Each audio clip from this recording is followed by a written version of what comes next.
আমি সকলোৱে গম পাইছো যে আৰআৰবিৰ আণ্ডাৰত ৰেলৱেৰ এনটিপিচিৰ ভালেমান ৰিক্ৰুটমেণ্ট ওলাইছে, হিউজ ভেকেঞ্চি ওলাইছে। কিছুদিন আগতে এটা ভিডিঅ'ত আমি গ্ৰেজুৱেট লেভেলৰ যিখিনি ভেকেঞ্চি আছিলে তাৰ ডিটেইলছ আলোচনা কৰিছিলোঁ। তাৰ অনলাইন অলৰেডি চলি আছে।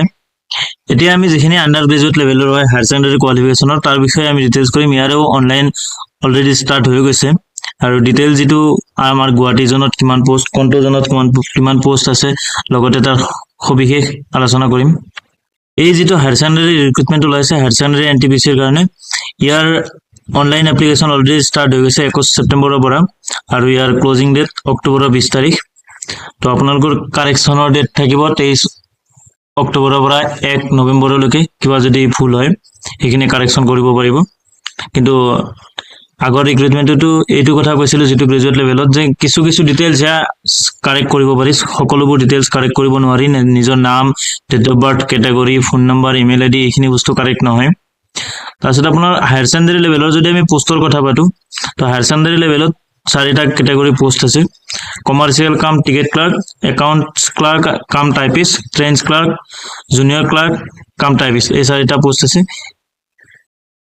ইয়াৰ যদি আমি নাম্বাৰ অফ পোষ্টৰ কথা পাতোঁ, এইটো অল ইণ্ডিয়া লেভেলত টোটেল 3445 পোষ্ট আছে, য'ত কমাৰ্চিয়েল কাম টিকেট ক্লাৰ্কৰ কাৰণে 2022টা পোষ্ট আছে। ইয়াত গোটেইকেইটা জোন মানে গোটেইকেইটা আৰআৰবি সোমায়। আৰু একাউণ্টছ ক্লাৰ্কত 361, জুনিয়ৰ ক্লাৰ্কত 990, ট্ৰেইন ক্লাৰ্ক 72। ইয়াৰ এই ৰিক্ৰুটমেণ্টৰ এজ লিমিট 18 to 33 ইয়াৰ্ছ হয়, যিটো 2025 চনৰ 1 জানুৱাৰীত কনচিডাৰ কৰিব। সেই ডেটক লৈ 18 to 33 ইয়াৰ্ছ হ'ব লাগিব। আৰু ইয়াৰ যিটো মিনিমাম এডুকেশ্যনেল কোৱালিফিকেশ্যন সেইটো 10+2 মানে হায়াৰ ছেকেণ্ডাৰী পাছ আউট হ'ব লাগিব। তো গ্ৰেজুৱেট লেভেলৰ যিটো ৰিক্ৰুটমেণ্ট আছিলে তাৰ দৰে চিমিলাৰ ইয়াতেও হয়। ফাৰ্ষ্ট যিটো CBT হ'ব, তাৰপিছত 15 টাইমছ ছেকেণ্ড CBTৰ কাৰণে শ্বৰ্টলিষ্ট কৰিব। নেক্সট ছেকেণ্ড CBTৰ পিছত কম্পিউটাৰ বেছড টেষ্ট যিখিনি থাকে, স্কিল টেষ্ট আছে, টাইপিং টেষ্ট, তাৰ কাৰণে 8 টাইমছ আপোনাৰ শ্বৰ্টলিষ্ট কৰিব। আৰু এই ৰিক্ৰুটমেণ্টটোতো 1/3 নিগেটিভ মাৰ্ক আছে, মানে 3টা কুৱেশ্যন যদি ভুল হয় 1 নম্বৰ ডিডাক্ট হ'ব। তো সেইখিনি বস্তু একেই আছে। এজ লিমিটৰ কথাটো মই অলৰেডি কৈ দিলোঁ, 18 to 33 হ'ব লাগিব এজন 1 জানুৱাৰী 2025ত। আৰু যদি কেটেগৰী থাকে তো কেটেগৰী ৱাইজ আপোনালোকৰ এজ ৰিলেক্সেশ্যনটো থাকিব, ইউজুৱেল যিখিনি থাকে 5 ইয়াৰ্ছ আৰু 3 years. Educational qualification higher secondary হ'ব লাগিব, কিন্তু এইটো হায়াৰ ছেকেণ্ডাৰী আপোনাৰ পাছ আউট হ'ব লাগিব অলৰেডি। এই মানে যিটো ডেটত লাষ্ট ডেট আছে, লাষ্ট ডেটৰ আগত যদি আপোনাৰ ৰিজাল্টটো ডিক্লেয়াৰ হোৱা নাই তেতিয়া আপুনি এপ্লাই কৰিব নোৱাৰে। আৰু এপ্লিকেশ্যন ফিজৰ কথা ক'লে জেনেৰেলৰ কাৰণে আপোনাৰ 500 ৰুপিজ, য'ত আপোনাৰ 400 ৰিফাণ্ড হ'ব ফাৰ্ষ্ট CBT দিয়াৰ পিছত। আৰু যদি ফিমেল কেণ্ডিডেট হয় বা আপোনাৰ SC ST হয়, মাইনৰিটি হয়, তেতিয়াহ'লে 250 এটা ৰুপিজ আছে। আৰু 250টো যদি আপুনি ফাৰ্ষ্ট CBTটো এপিয়াৰ হয় তেতিয়াহ'লে 250টো গোটেইখিনি আপোনাৰ ৰিফাণ্ড হৈ যাব। এই ৰিক্ৰুটমেণ্টৰ যদি আমি ৰিক্ৰুটমেণ্ট টেষ্টৰ কথা পাতোঁ, তো ইয়াতেও একেই চিমিলাৰ আছে। ফাৰ্ষ্ট CBT, তাৰপিছতে আকৌ ছেকেণ্ড CBT হ'ব, তাৰপিছত আপোনাৰ স্কিল টেষ্ট হ'ব। ফাৰ্ষ্ট CBTত ছেম চিমিলাৰ আপোনাৰ 90 মিনিটছ থাকিব, 100 কুৱেশ্যন, জেনেৰেল এৱাৰনেছৰ 40, মেথামেটিক্সৰ 30, আৰু জেনেৰেল যিখিনি ৰিজনিং থাকে তাত 30 কুৱেশ্যন। তো ছেকেণ্ড CBTটো একেই হয়, জাষ্ট ছেকেণ্ড CBTত কুৱেশ্যনটো বেছি থাকে, 120 কুৱেশ্যন থাকে। আৰু ইয়াত মই আগতেও কৈছোঁ 1/3 নিগেটিভ মাৰ্ক থাকিব। ইয়াৰ যদি টপিকৰ কথা কওঁ, মানে চিলেবাছৰ কথা, মেথামেটিক্সৰ পৰা number system, decimal, fraction, LCM, HCF, ratio', proportion, percentage, mensuration, time and work, time and distance, simple and compound interest, profit and loss, elementary algebra, geometry, trigonometry, এইখিনি ষ্টেটিষ্টিক্স এইবোৰ থাকিব।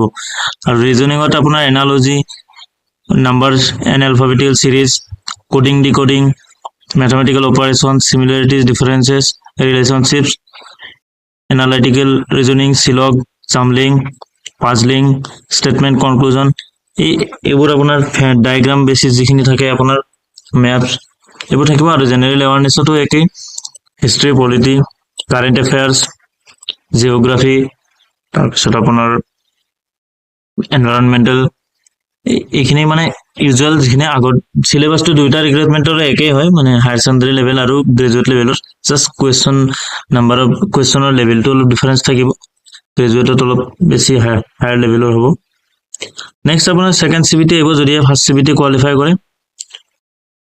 ছেকেণ্ড CBTটো একেই হয়, জাষ্ট ইয়াত 90 মিনিটছত 120 কুৱেশ্যন থাকিব, য'ত general এৱাৰনেছৰ 50 question, মেথামেটিক্সৰ 35 আৰু ৰিজনিঙৰ 35 question. ইয়াৰ চিলেবাছটো একে হয়, ফাৰ্ষ্ট চিবিটিৰ যিখিনি চিলেবাছ ছেকেণ্ড চিবিটিৰ সেইখিনিয়ে হয়, একেই নিগেটিভ মাৰ্কিং 1/3। নেক্সট আপোনাৰ যেতিয়া আপোনাৰ ফাৰ্ষ্ট চিবিটি আৰু ছেকেণ্ড চিবিটি কোৱালিফাই হ'ব, তেতিয়া আপোনাৰ যদিহে আপুনি একাউণ্ট ক্লাৰ্ক কাম টাইপিষ্ট আৰু জুনিয়ৰ ক্লাৰ্ক কাম টাইপিষ্ট পোষ্টৰ কাৰণে এপ্লাই কৰে বা সেইকেইটা পোষ্টৰ এগেইনষ্টত আপুনি কোৱালিফাই হয়, তেতিয়াহ'লে আপোনাৰ স্কিল টেষ্ট হ'ব, যিটো টাইপিং টেষ্ট থাকিব, য'ত আপোনাৰ 30 ৱৰ্ড পাৰ মিনিট টাইপ কৰিব লাগিব ইংলিছ হ'লে, আৰু 25 ৱৰ্ড পাৰ মিনিট হিন্দী হ'লে আপোনালোকে টাইপ কৰিব লাগিব। তো এইটো থাকিব আপোনাৰ টাইপিং টেষ্ট। তাৰপিছত আপোনাৰ ফাইনেল লিষ্ট আউট হ'ব, ডকুমেণ্ট ভেৰিফিকেশ্যন থাকিব, মেডিকেল টেষ্ট থাকিব। তো এজ এ অলৰেডি কওঁ, ইয়াতে কমাৰ্চিয়েল কাম টিকেট ক্লাৰ্কৰ কাৰণে আৰু ট্ৰেইন ক্লাৰ্কৰ কাৰণে আপোনাৰ কোনো ধৰণৰ স্কিল টেষ্ট নাথাকে, অকল ফাৰ্ষ্ট চিবিটি আৰু ছেকেণ্ড চিবিটি। আৰু একাউণ্টছ ক্লাৰ্কৰ কাৰণে আৰু জুনিয়ৰ ক্লাৰ্কৰ কাৰণে আপোনাৰ first CBT second CBT qualify হোৱাৰ পিছত আপোনাৰ টাইপিং টেষ্ট থাকিব। আৰু ইয়াৰ গোটেইকেইটা ৰিক্ৰুইটমেণ্টৰ চিবিটি কেইটা কমন হ'ব, মানে এটা চিবিটিতে আপুনি গোটেইকেইটা কভাৰ কৰিব, কোনো ধৰণৰ ছেপাৰেট চিবিটি নহয় পোষ্ট এগেইনষ্ট। যদি আমি জোন ৱাইজ নাম্বাৰ অফ ভেকেঞ্চিৰ কথা পাতোঁ, তো যিহেতু আমাৰ অসমৰ কেণ্ডিডেটখিনি গুৱাহাটীৰ RRBতে এপ্লাই কৰিব, তো RRB গুৱাহাটীৰ মই নাম্বাৰ অফ পোষ্টখিনিৰ কথা পাতি দিছোঁ। তাতে আপোনাৰ কমাৰ্চিয়েল কাম টিকেট ক্লাৰ্কৰ কাৰণে টোটেল পোষ্ট আছে 82 গুৱাহাটীত, য'ত ইউআৰৰ কাৰণে 32, SCৰ কাৰণে 12, STৰ কাৰণে 7, OBCৰ কাৰণে 22 আৰু EWSৰ কাৰণে 9 পোষ্ট ৰিজাৰ্ভ থাকিব।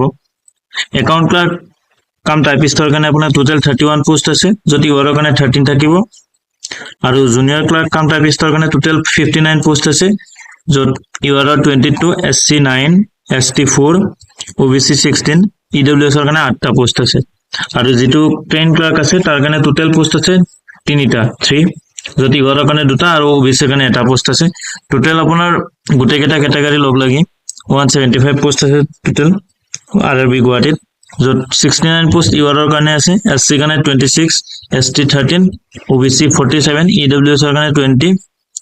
তো ইয়াৰ অনলাইন অলৰেডি ষ্টাৰ্ট হৈ গৈছে, আপোনালোকে RRB গুৱাহাটীৰ অফিচিয়েল ৱেবছাইটত গৈ কৰিব পাৰিব। তো খুব ভাল পোষ্ট হয় ৰেলৱেৰ, হায়াৰ ছেকেণ্ডেৰী লেভেল হ'লেও চেলেৰী লেভেলো বহুত ধুনীয়া হয়। তো আপোনালোকে সময় থাকোঁতে এপ্লাই কৰক আৰু ভালকৈ প্ৰিপেৰেশ্যন কৰক। থেংক ইউ ভিডিঅ'টো চোৱাৰ কাৰণে।